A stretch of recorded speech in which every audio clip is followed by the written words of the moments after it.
If we can manage it well, then a spiritual person is an active person like others, not isolated, socially active, and culturally active among the people, kind to other people, have good relation with its surroundings, and you cannot watch any sign of isolated character or the one who thinks that he's different or separated from others. We can find something about 10 different categories of bad side effects in spirituality that it deserves detailed discussion. Not now. با عنایت به همین آسیب‌ها و چارچوب‌هایی که گفته شد، اسلام تاکید داره که سیر معنوی بایستی با هدایت و الگوپذیری از یک انسان راه یافته باشه و این هم چیز کمی نیست و باید واقعا مورد توجه قرار بگیره. It is because of these side effects that we emphasize that in our way towards spiritual realm, we should be guided by somebody who already paved this way. We should have our hand in the hand of the one who had already been guided toward that. What is called murshid or imam or whatever you may say. انقلاب اسلامی با محوریت یک عارف بزرگ امام خمینی شکل گرفت و تلاش میکنه یک الگویی که من در 10 مؤلفه اون رو تبیین کردم در اون چارچوب حرکت بکنه و انسانها رو در این مسیر هدایت بکنه. If I want to have an example, the Islamic Revolution, for example, was guided by mystics, by an Arif, a Marja who was Arif, Imam Khomeini, who guided us to choose our spirituality, not to come to those side effects. The 10 categories that I mentioned in my lecture today, all of these 10 categories could be found in the components of the leadership of Imam Khomeini. من در پایان پیشنهادی که میخوام طرح بکنم این است که ما 2 گام بایستی در حوزه معنویت گرایی برداریم. یک گام این است که معنویت گرایی در ادیان و مکاتب مختلف به وضوح و با دقت تبیین بشه و این یک. دوم این که ما اون مشترکات معنویت گرایی که در میان بشریت وجود داره اون را تشریح بکنیم، به جستجو بکنیم، پیدا بکنیم و به یک منشور معنویت مشترک بشری دسترسی پیدا بکنیم. این منشور مشترک میتواند بنیانهای اخلاقی بسیار خوبی رو برای جهان امروز به ارمغان بیاره. What I want to suggest is that we have to do 2 steps in our discussion concerning spirituality. First, we should discuss and find out different disciplines, different methods of spirituality in different religions and school of thoughts here, if we can discuss.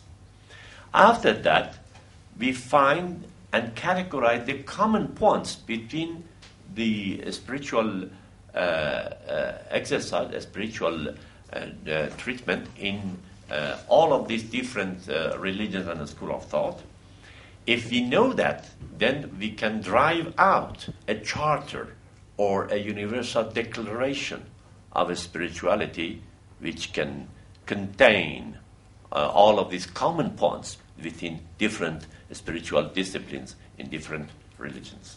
من فکر میکنم در حوزه اخلاق و معنویت بیش از حقوق بشر میتوان به مشترکاتی دسترسی پیدا کرد و اون مشترکات میتواند زندگی بشر را خیلی آرامتر بکنه و در مواجهه با چالش‌های بزرگی که امروز بشر با اون دست و پنجه نرم میکنه مؤثرتر باشه. I think that in the field of ethics and spirituality, we can drive a universal declaration much more important than, for example, the Universal Declaration of Human Rights. Because if we can have that common points codified in that declaration, then in all of these challenges that the humankind are facing in this modern life, that can support us to pave a safer way. نکته دیگری هم که الان به یادم آمد و به نظرم در خور مداقه و تأمل فراوان هست این است که در حوزه‌های متعدد علوم اجتماعی امروز معنویت جا باز کرده. در مدیریت، در روانشناسی، در جامعه شناسی، در اقتصاد مقالات فراوانی وجود داره، تئوری‌هایی تولید شده و به نظر میاد که این حوزه هم باید به طور جدی مورد توجه قرار بگیره. یعنی اینکه ما با نگاه علمی در حقیقت آمدن و میبینیم که معنویت گرایی را براش آثاری قائلن در عرصه‌های علوم اجتماعی. این هم مقوله‌ای است که نیازمند پیگیری است به خصوص از صاحب نظران و متفکران دینی و اسلامی.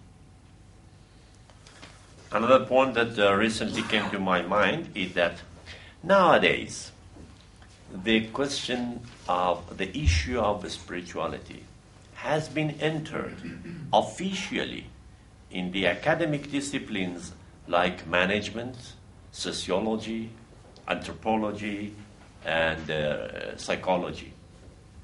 And you see that there are theories of spirituality which we define scientifically, and they are discussed in this discipline.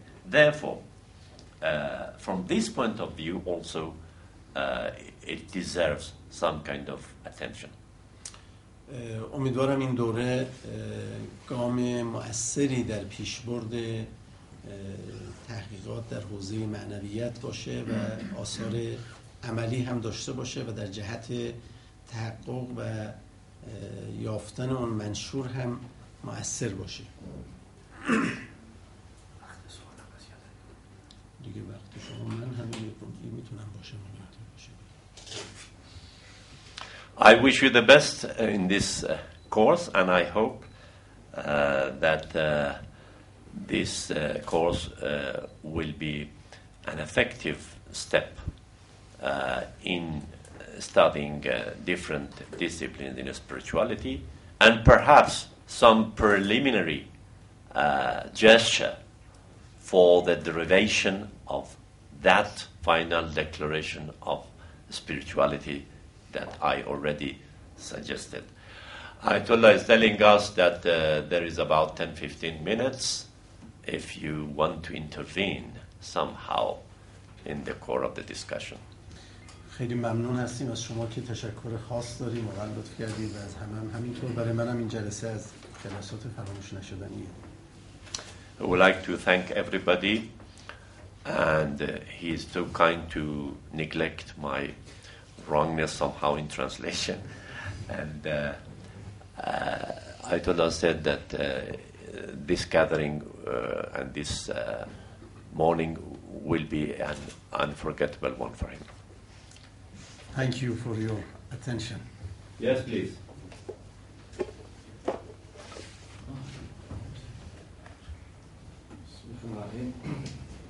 Thank you very much. Thank you very much for Speaker Ayatullah Rafi for the very inspiring and valuable speech, lectures. And for me personally, it's very relevant because my topic is about ethics in Islamic epistemology, my research in this program. There are some, and also I would like to thank for Dr. Jalali for very good translation and very definite, very definite. Even though I don't know Persian, but I can feel. Your diction is very full of understanding, in my opinion. There are some response or question that I would like to raise to Ayatullah about the first one about there are three. He said three disciplines which closely related to spirituality: ethics, practical mysticism, and jurisprudence. What about theoretical mysticism, Irfan Nazari? No. Do you think it's not necessary for us, for human being, to know to some extent Irfan Nazari in the pursuit of spirituality, spiritual journey? This is the first one. And the second, it is maybe in the current Muslim current world, there are many violence and terrorism in the name of religion, including Islam. For example, in my country, we observe there are some terrorism, violence in the name of religion. I mean, pure terrorism, not something fabricated or propaganda, but pure, authentic terrorism. What I call, something. Because in my country, I saw many Muslim young people, sincere young Muslim people, they fall into this violence because of they believe in one God, they believe in hereafter, but the wrong, maybe they exercise the strong way. Do you think this kind of failure of management of spirituality, or wrong spirituality? It is I need to know. And the third one, is about one factor why there is long controversy, dispute between Tariqah and Sharia about the meaning of qalb. Meaning of what? Qalb. Qalb, yes. Qalb. In the Quran terms, Quranic qalb. And I read many books in Islamic teachings. Qalb, it translated into something like feelings, emotions. Do you think it is one factor why, I don't know exactly why appears this dispute? Because thank you very much. متوجه شدم، ولی برای اینکه در کتاب شما اولیش که راجع به عرفان نظری چی کرد؟ من میگید اون فرمودن در اخلاق و فقه اما این چیزی در عرفان نظری شاید در این مثلا لازم هست. البته. نکته دومش که گفتی که چیزایی مثل تروریسم و خشونت پیشرفت اسلام انجام میشه. آیا فکر میکنید این از آن بد مدیریت شدن معنویتی که آدم‌های باید کارا رو به نام اسلام میکنن؟ و نکته آخرش این که یک نوع اختلاف گفتاری در معنایی که از قلب در عرفانه. بسیار که در خصوص اون نکته اول ببینید، معنویت یه بعد عاطفی و گرایشی داره و یک بعد رفتاری، یک بعد معرفتی. اون چی که من عرض کردم در اینجا که اون سه دانش به حوزه معنویت میپردازن در ابعاد رفتاری و شخصیتی و گرایشیه، که اخلاق، عرفان عملی و فقه به حوزه رفتارهای ظاهری و صفات شخصیتی میپردازه. عرفان نظری به اون بعد معرفتیش میپردازه. بنابراین عرفان عملی و اخلاق و فقه به حوزه رفتاری و شخصیتی معنویت میپردازه و اما حوزه معرفتی اون میاد در عرفان نظری، فلسفه و مبانی کلامی فلسفی عرفان نظری. As I said, there are three dimensions of spirituality.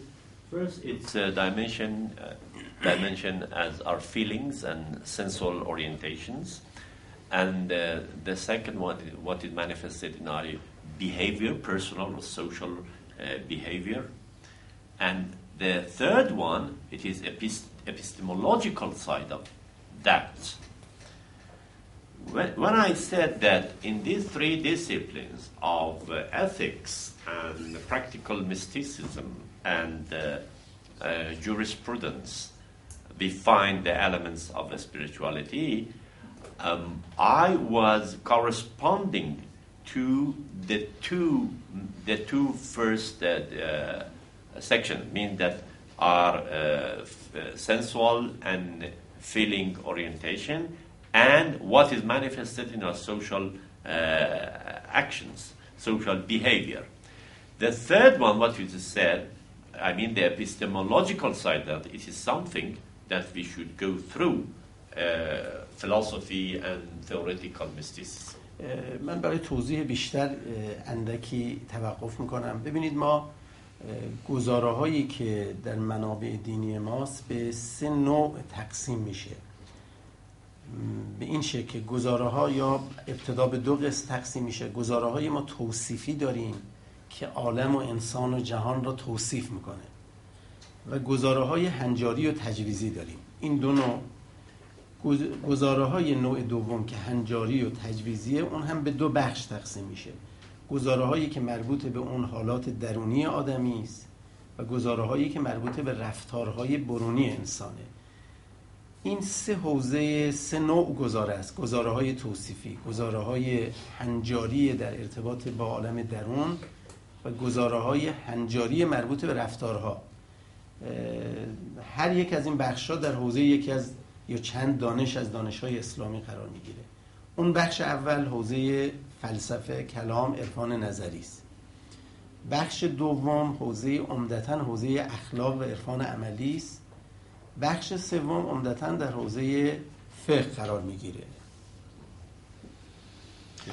For more explanation, I can say that the propositions we are discussing in the Islamic sciences mainly could be divided in 2 categories. The first category is what we can call it descriptive ones, descriptive propositions.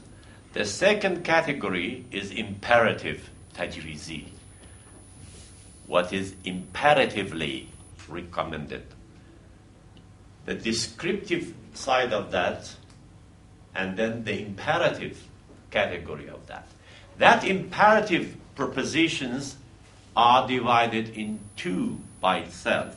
The first is internal matters, internal issues, and secondly, outward issues that relates to our behavior.